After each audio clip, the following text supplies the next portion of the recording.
Ini ada dua pertanyaan yang menarik, Bapak. Terima kasih atas pertanyaannya. Yang pertama tadi, batasan kita mendakwahkan anak atau keluarga. Yang perlu dicatat lebih dahulu bahawa kalau yang dimaksud adalah dakwah agama, nasihat agama, itu tidak ada batasan.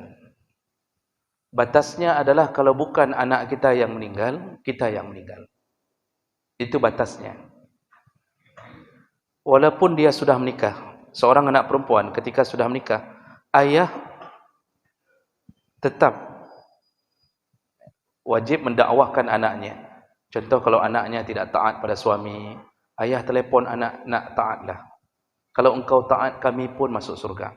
Kalau engkau sayang ayah, taatlah pada suamimu. Karena keberhasilan seorang anak perempuan itu ketika dia berhasil mentaati suaminya, dan itu dianggap keberhasilan orang tuanya.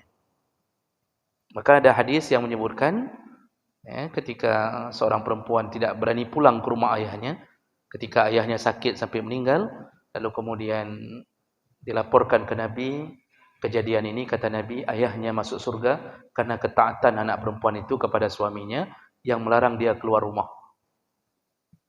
Sampai segitunya. Jadi, batasnya adalah meninggal. Ke anak laki-laki pun begitu. Itu kalau yang dimaksud dakwah agama, nasihati agama. Tidak berhenti dengan dia menikah. Jadi, bukan gara-gara dia menikah lalu kita mengatakan, ini urusan lako, ya, apa ini urusan dan nyolom. Itu urusan lako dia. Itu urusan suami dia. Mana ada urusan kita lagi? Enggak begitu, Pak. Asal ada masalah dalam keluarga, kita dibolehkan terjun dalam keluarga anak dengan syarat memperbaiki keadaan. Yang enggak boleh terjun memperkeruh suasana. Dia telefon anak, lalu kita bilang, kawin lagi sama dia. Kan udah bapak bilangnya kawin sama dia. Itu anak buah bapak dulu waktu sabu-sabu. Kamu kawin juga sama dia. Itu enggak boleh. Cerai saja sama dia itu. Itu enggak boleh. Tapi perkuat keadaannya. Nak sabar, 5 tahun pertama memang begitu. Ayah dulu sama mama hampir 2 kali cerai.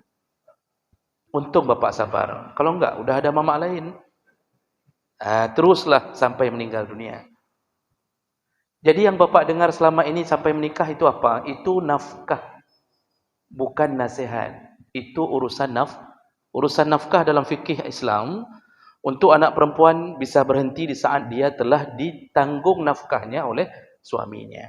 Ketika ijab kabul. Hari ijab kabul, hari berhenti nafkah. Jadi habis ijab kabul itu kita boleh langsung nasihati ke menantu kita. Nak, hari ini jangan sampai uang ATM ku yang keluar. Mulai hari ini engkaulah yang tanggung jawab. Kalau untuk anak laki-laki sampai kapan nafkah itu, Pak? Sampai baligh. Sampai baligh. Namun karena kita membiasakan hidup dengan kemanjaan, sehingga anak kita hari ini sampai kuliah S3 pun masih dikirim sama bapaknya. Sebenarnya baligh batasan memberi nafkah. Artinya kalau kita lepas, dibolehkan. Namun, tentu hari ini dunia berbeda. Itu baliknya anak kita baru kelas 2 SMP. Kalau dulu Nabi sudah gembala kambing. Dari umur-umur kecil 10 tahun sudah gembala kambing. Orang-orang Arab dulu memang begitu hidupnya. Cari nafkah sendiri.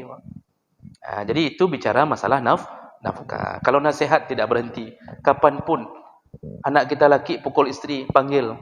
Suruh pulang. Jangan pukul istri. Kalau engkau pukul istri nanti anakmu pun akan melakukan hal yang sama. Nasihati dia. Begitu kalau urusan dakwahkan agama. Kasih nasihat jangan tinggalkan salat, macam-macam. Jadi telepon anak yang sudah menikah itu ditelepon. Jangan berfikir ada urusan lagi kita, enggak usah telepon nanti tersinggung, enggak. Tetap kita nasihati sampai kita meninggal atau dia meninggal. Pertanyaan kedua, anak-anak hari ini cenderung tidak taat lagi. Benar. Hari ini panggilan orang tuanya pun diabaikan. Dipanggil berkali-kali, dia tetap di depan HP. Disuruh cuci piring, dia keluarkan suara keras dulu, baru diiringi dengan cuci piring. Itu cuci piring, pecah 2 piring untuk meluapkan kemarahan dia karena berhenti main game. Itu gaya anak hari ini. Tapi perlu kita ingat, kenapa terjadi perubahan? Selain daripada lingkungan kita berada di zaman fitnah, kita sedang berada di zaman fitnah. Nanti kita akan ada satu zaman lagi yang kita lewati. Setelah itu terjadilah kiamat. Begitu datang zamannya Dajjal, itu sehebat-hebatnya fitnah. Kata Nabi, tidak ada yang lebih hebat fitnah kepada umatku kecuali fitnatul Dajjal, kecuali fitnah Dajjal. Tidak ada yang lebih hebat daripada itu. Lalu kenapa anak kita hari ini bisa terjun bebas ke dalam maksiat? Kita juga harus mawas diri, Pak. Itu ada kemungkinan-kemungkinan. Salah satunya, coba cek kembali harta yang kita berikan untuknya dari semenjak dia dalam kandungan. Hari ini orang sudah sampai pada zaman, kata Nabi, orang akhazal mal lam yubalil mar'u, seseorang tidak lagi peduli min aina akhazal mal, dari mana seseorang mengambil hartanya. Amil halal, amil haram. Halal haram disikat semuanya.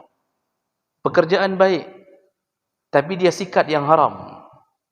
Kerja bagus, tempat kerja bagus, kadang-kadang seperti kami, misal contohnya jadi dosen, bagus. Tapi yang haram disikatnya, Pak. Enggak masuk kerja, ambil gaji penuh, buat penelitian, buat macam-macam yang aneh-aneh, manipulasi bon, kwitansi, macam-macam. Jadi jemaah mereka Allah, lalu kita masukkan harta itu ke tubuh anak kita. Kita bergelar doktor, profesor. Anak kita semuanya dalam keadaan bermasalah. Kenapa? Harta yang kita masukkan bermasalah. Ini faktor yang mungkin besar terjadi. Ini karena waktu kita terbatas. InsyaAllah kita perjelas kembali di pertemuan yang akan datang insyaAllah. Demikian. Subhanakallahumma bihamdik. Asyhadu an la ilaha illa anta astaghfiruka wa atubu ilaik. Wassalamualaikum warahmatullahi wabarakatuh.